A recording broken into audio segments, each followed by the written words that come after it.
नमस्कार, आप देख रहे हैं न्यूज वन इंडिया और मैं हूं आपके साथ अमृता चौहान। देहरादून से हम खबर इस संवाद कार्यक्रम में शिरकत करेंगे सीएम पुष्कर सिंह धामी। दोपहर 12 बजे महाराणा प्रताप स्पोर्ट्स कॉलेज रायपुर जाएंगे। आजादी के अमृत महोत्सव के तहत कार्यशाला में शामिल होंगे। तो आपको बता दें, इस पूरे साल आजादी के अमृत महोत्सव के तहत कार्यक्रम आयोजित किए जा रहे हैं और इसी के तहत कार्यशाला आयोजित की जा रही है। तो आजादी अमृत महोत्सव के तहत ये कार्यक्रम है और इस संवाद कार्यक्रम में शिरकत करेंगे सीएम पुष्कर सिंह धामी। दोपहर 12 बजे महाराणा प्रताप स्पोर्ट्स कॉलेज रायपुर जाएंगे और इस कार्यक्रम में शिरकत करेंगे। तो आजादी के अमृत महोत्सव के तहत ही ये कार्यशाला आयोजित होने जा रही है।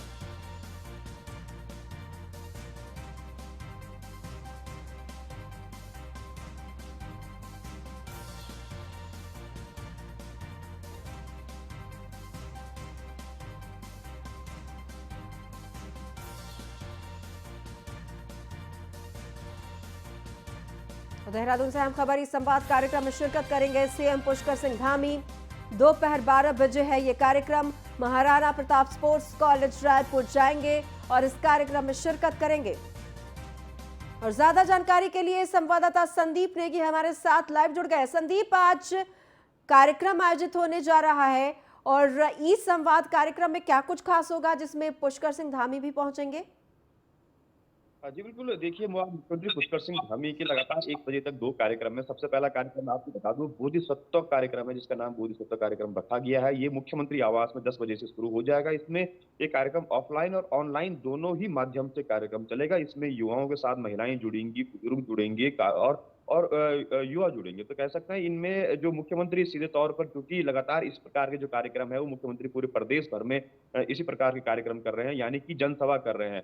लेकिन ये जो मुख्यमंत्री आवास में कार्यक्रम होगा, ये ऑनलाइन और ऑफलाइन दोनों ही माध्यमों से कार्यक्रम होगा और इस माध्यम में मुख्यमंत्री तमाम रूप से फीडबैक तो लेंगे ही जनता का, कि विकास किस तरह से किया जा रहा है और क्या इसकी रूपरेखा होनी चाहिए, और इसके अलावा तमाम लोगों से सुझाव भी लेंगे। 10 बजे से लेकर तकरीबन 11:30 बजे तक ये कार्यक्रम मुख्यमंत्री आवास में चलेगा और उसके बाद जो 12 बजे रायपुर स्टेडियम है, स्पोर्ट्स स्टेडियम है, वहां पर भी दूसरा जो कार्यक्रम है आजादी का अमृत महोत्सव है, उसका कार्यक्रम भी रखा गया है। 1 दिवसीय ये पूरा कार्यक्रम है। इस कार्यक्रम में तमाम रूप से भी लोग जुड़ेंगे और भारी तादाद में ही वहां पर, अगर अभी की पर बात करूं तो लोगों का जो आना वहां पर शुरू हो गया। कुछ दिन पहले ही आजादी का अमृत महोत्सव के अंतर्गत रेस कोर्स में भी इसी प्रकार का एक हाट लगाई गई थी और इसी प्रकार की जो एक बार फिर से प्रदर्शनी है, प्रदर्शनी के तौर पर भी ये कार्यक्रम रखा गया है। 1 दिवसीय ये पूरी कार्यशाला रखी गई है और उत्तराखंड से जुड़े हुए उत्पाद हैं या फिर लोगों के साथ जिस प्रकार मुख्यमंत्री आजकल लगातार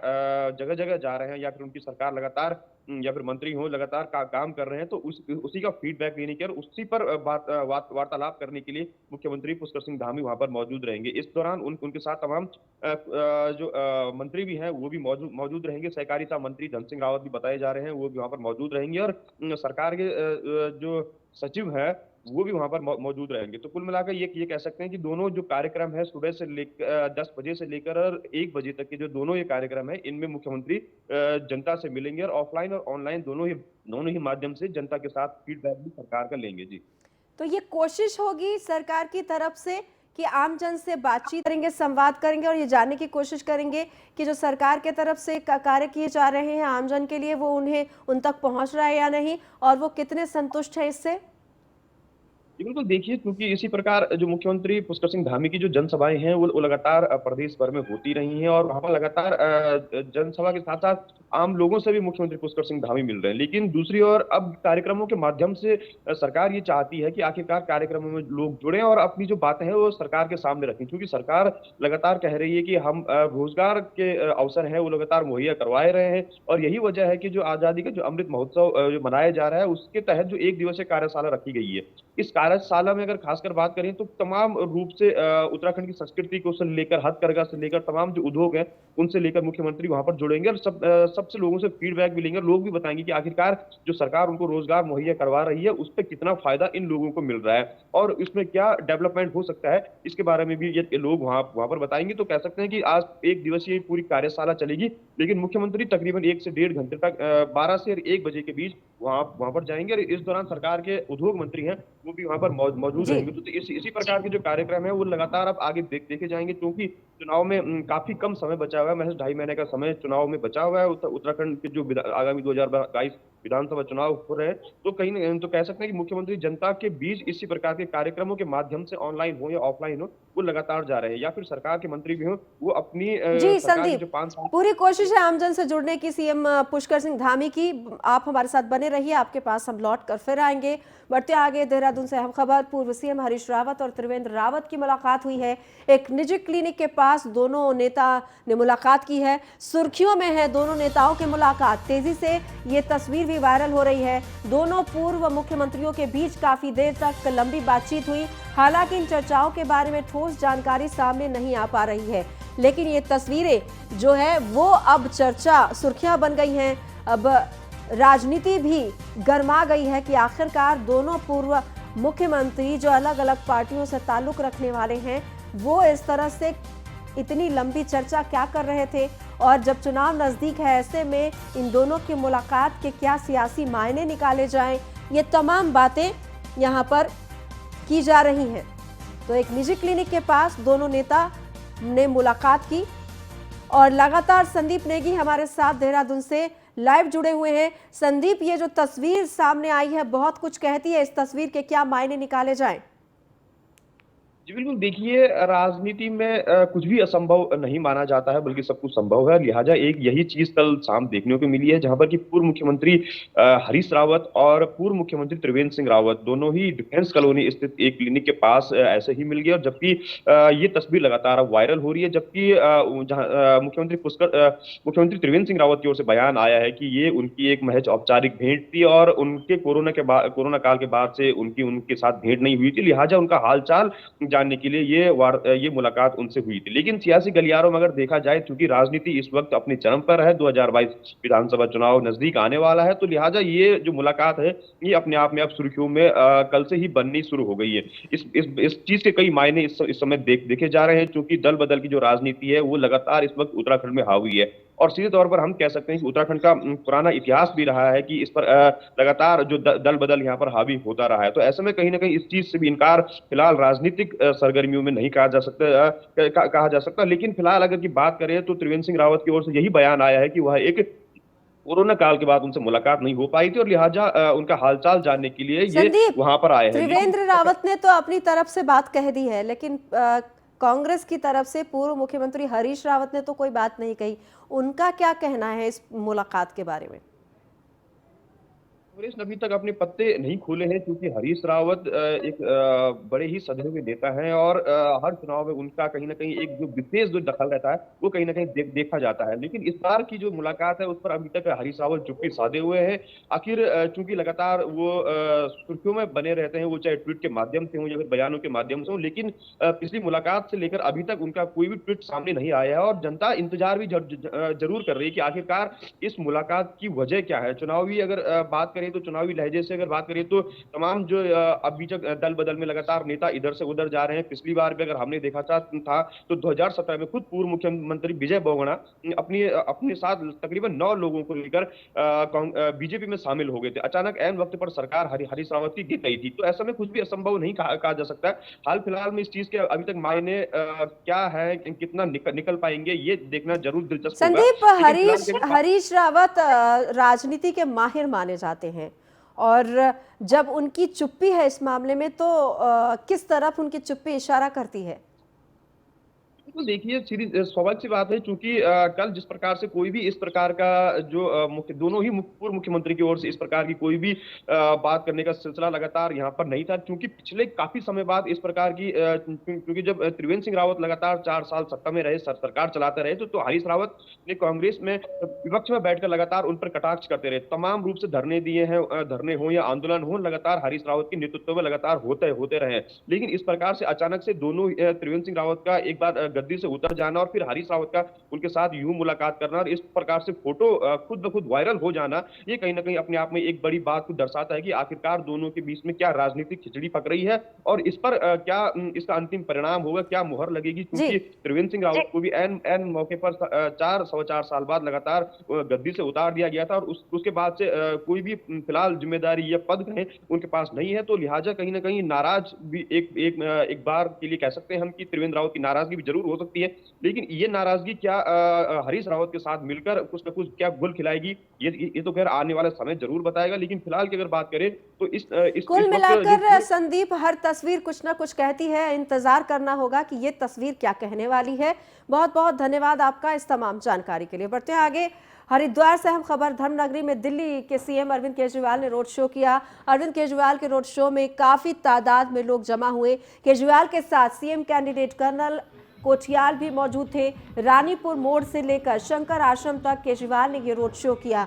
तो आपको बता दें, कल ही केजरीवाल ने ऑटो चालकों से भी मुलाकात की और जहां पर केजरीवाल को जिस होटल में प्रेस कॉन्फ्रेंस करना था, वहां पर वो खुद ऑटो से आए थे कर्नल कोठियाल के साथ और ऑटो चालकों से उन्होंने बातचीत की। उन्होंने कहा कि दिल्ली में उनकी सरकार बनाने में ऑटो चालकों की अहम भूमिका है। 70% ऑटो चालकों को उन्होंने क्रेडिट दिया, दिल्ली के ऑटो चालकों को, और उन्होंने कहा कि यहाँ भी वो ऑटो चालकों की समस्याएं दूर करेंगे अगर उनकी सरकार बनेगी तो।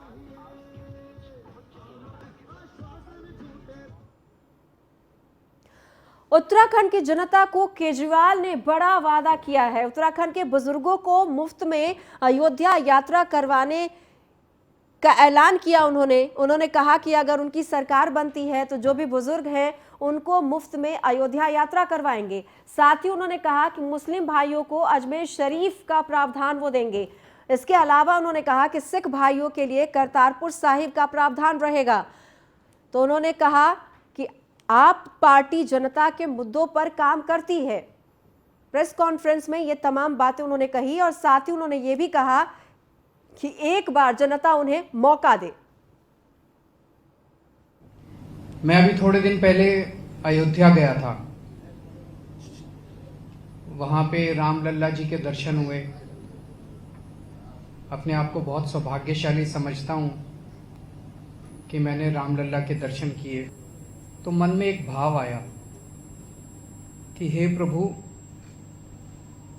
मुझे ऐसी सामर्थ्य देना कि मैं इस देश के हर व्यक्ति को अयोध्या जी के और रामलल्ला जी के दर्शन करा सकूं। वहां से लौटने के बाद दिल्ली में हमने ऐलान किया कि दिल्ली के नागरिकों को हम फ्री में अयोध्या जी के और रामलल्ला जी के दर्शन कराएंगे। आज मैं ये ऐलान करने आया हूं कि आम आदमी पार्टी की सरकार उत्तराखंड में बनेगी। उत्तराखंड वासियों की भी बहुत इच्छा है कि वो अयोध्या जी के दर्शन करें। मैं बहुत सारे लोगों को मिलता हूं, उनसे बातचीत करता हूं। सबकी इच्छा है कि प्रभु श्री राम के दर्शन करके आएं। बहुत सारे लोग पैसे की कमी के कारण नहीं जा पाते। तो आज मैं ये ऐलान करने आया हूं कि आम आदमी पार्टी की सरकार बनेगी तो दिल्ली की तर्ज पे यहाँ पे भी तीर्थ यात्रा योजना चालू करेंगे और उत्तराखंड के सभी लोगों को अयोध्या जी के फ्री में दर्शन। हरिद्वार से अहम खबर ऑटो और टैक्सी चालकों से दिल्ली के मुख्यमंत्री ने संवाद किया। अरविंद केजरीवाल ने ऑटो पर लगाया आपका पोस्टर। ऑटो में बैठकर कर्नल कोठियाल के साथ होटल पहुंचे थे। होटल में दिल्ली के मुख्यमंत्री अरविंद केजरीवाल का भव्य स्वागत किया गया। तो यहां पर उन्होंने ऑटो चालकों से बातचीत भी की और उनसे सारी समस्याएं भी सुनी कि उन्हें क्या कुछ परेशानी हर रोज झेलनी पड़ती है। तो बातचीत के बाद उन्होंने कहा कि अगर उनकी सरकार बनेगी यहाँ पर तो ऑटो चालकों की सारी समस्याएं वो दूर कर देंगे।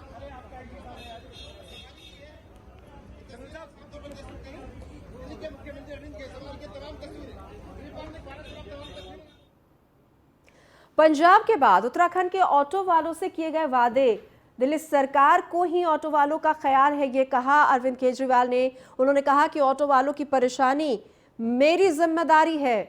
उत्तराखंड में भी दिल्ली जैसा सिस्टम लाएंगे ऑटो वालों की हर परेशानी का हल निकालेंगे। दिल्ली जैसा यहां भी फेसलेस सिस्टम बनाएंगे। उन्होंने कहा कि हादसा होने पर सरकार सारा खर्च भी उठाएगी। आपके बीच में आके मुझे अपने दिल्ली वाली जो पूरी यात्रा है वो याद आ गई। 7-8 साल पहले जब हमने शुरू में राजनीति में कदम रखा था, दिल्ली के ऑटो वालों से तब संपर्क हुआ हमारा। आज मैं एक बहुत बड़ी बात कहने जा रहा हूं और ये कोई अतिशयोक्ति नहीं है। दिल्ली में हमारी सरकार बनी, इसमें 70% योगदान ऑटो वालों का है। ये मैं कोई झूठ नहीं बोल रहा, आपको खुश करने के लिए नहीं कह रहा, मैं अभी बताऊंगा कैसे है। 70% योगदान ऑटो वालों का। जनता इनको नहीं चाहती, ये लोग जनता को लूटते हैं, तो तुम इनसे बात मत करो। जब मैंने बात की और सारे सिस्टम का पता चला, एक ऑटो वाला सवेरे से शाम तक पुलिस वाले को भी पैसे देता है, सरकारी विभाग के ट्रांसपोर्ट डिपार्टमेंट को भी पैसे देता है, आरटीओ वाले को भी पैसे देता है, पता नहीं कितने लोगों को पैसे देने पड़ते हैं। और जब किराया बढ़ाने की बात आती है तो कोई सरकार उनका किराया नहीं बढ़ाती। कानून इतने मुश्किल बना रखे हैं, इतने मुश्किल बना रखे हैं कि कोई ऑटो वाला बेचारा चाह के भी ईमानदारी से काम नहीं कर सकता। फिर जब वो कहाँ से निकालेगा पैसा, वो फिर सवारी से 2-4 रुपए एक्स्ट्रा ले लेता है। तो मैंने रामलीला मैदान में एक दिन सारे ऑटो वालों की मीटिंग बुलाई। मैंने कहा मैं तुम्हारे साथ खड़ा हूं और आज मैं दिल्ली की जनता को अपील करना चाहता हूं कि अगर ये ऑटो वाले माफिया होते। दिल्ली के मुख्यमंत्री पर कैबिनेट मंत्री गणेश जोशी ने तंज कसा है। केजरीवाल पहले पंजाब से भागे, अब उत्तराखंड से भाग लेंगे। गलतफहमी हो रही है जो कि दूर हो जाएगी। तो ये तमाम बातें कही गई और कहा कि केजरीवाल पहले पंजाब से भागे और अब उत्तराखंड से भागेंगे। देखिए, केजरीवाल जी को कुछ गलतफहमी ज़्यादा हो गई है। जिस प्रकार से दिल्ली के बाद पंजाब से उन्हें भागना पड़ा, ये तो वीरों की भूमि है, राष्ट्रभक्तों की भूमि है। जो केजरीवाल शहीदों की शहादत पर सवाल उठाता हो, इसी केजरीवाल ने सर्जिकल स्ट्राइक पर सवाल उठाया था कि ये तो हुई नहीं है और यहाँ की जनता इसके बहकावे में आने वाले नहीं है और आने वाले समय में केजरीवाल को अपनी औकात पता लग जाए। खबर देहरादून से। संघ दफ्तर में संघ की कोऑर्डिनेशन बैठक हुई थी और सीएम पुष्कर सिंह धामी वहां पर पहुंचे थे। बैठक में भाग लेने के लिए पार्टी संगठन पदाधिकारी भी वहां पर मौजूद थे। चुनावों से पहले ही अहम बैठक हुई है। तो सीएम पुष्कर सिंह धामी तिलक रोड स्थित संघ दफ्तर पहुंचे थे, जहां पर कल ये अहम बैठक हुई और इसमें चुनाव में किस तरह से जीत हासिल हो सके, इन तमाम मुद्दों पर बातचीत हुई। तो संघ दफ्तर में संघ की कोऑर्डिनेशन जो बैठक थी वो बेहद सीक्रेट तरीके से हुई थी और यहां पर सीएम पुष्कर सिंह धामी पहुंचे थे। मसूरी में शिफन कोट से बेघर हुए लोगों को जल्द ही अपनी छत मिलने वाली है। लंबे समय तक चले विवाद के बाद हंस फाउंडेशन की मदद से बिलासपुर कांडली में हंस कॉलोनी का शिलान्यास किया गया, जिसके बाद सभी बेघर परिवारों को अपना खुद का आशियाना दिया जाएगा। कैबिनेट मंत्री गणेश जोशी ने इसके लिए माता मंगला का आभार भी व्यक्त किया। गहराइयों से परम पूज्य मंगला माता जी का, भोले जी महाराज का आभार करता हूँ, जिनके आशीर्वाद से अपने क्षेत्र के सैकड़ों लोगों की जान मैंने बचाई है, क्योंकि विधायक नीति समाप्त हो चुकी थी और यहाँ की जनता से हमने वायदा किया था। आज लगभग 6 करोड़ से अधिक की धनराशि परम पूज्य माता मंगला जी के आशीर्वाद से हमें मिली है। एक शिफन कोट का मामला बहुत दिनों से चल रहा था, मैंने उन लोगों को वायदा किया था, आज उसका शिलान्यास यहाँ पर हुआ। काशीपुर पहुंचे उत्तराखंड कांग्रेस कमेटी की प्रभारी परविंदर कौर ने आगामी चुनाव को फतेह करने के लिए कार्यकर्ताओं से एकजुट होकर सक्रिय रहने को कहा। तो वहीं वहां पहुंचे कार्यकर्ताओं ने यह आरोप लगाया कि विधानसभा क्षेत्र में मतदाताओं को लुभाने के लिए पैसों की बंदरबाट होती है, जिसके चलते काशीपुर सीट से कांग्रेस प्रत्याशी की जीत नहीं हो पाती। मीडिया से बातचीत में परविंदर कौर ने कहा कि उत्तराखंड में परिवर्तन आ रहा है और इस बार हम सरकार जरूर बनाएंगे, क्योंकि जनता परिवर्तन चाहती है। दौरे हम करते ही रहते हैं। कांग्रेस पार्टी लगी हुई है। हम अपनी मजबूती और बना रहे हैं। बदलाव आ रहा है, परिवर्तन उत्तराखंड में पक्का आएगा। कांग्रेस पार्टी इस बार हम सरकार बनाएगी। दौरे हम करते ही रहते हैं। फिलहाल इस बुलेटिन में इतना ही। नमस्कार।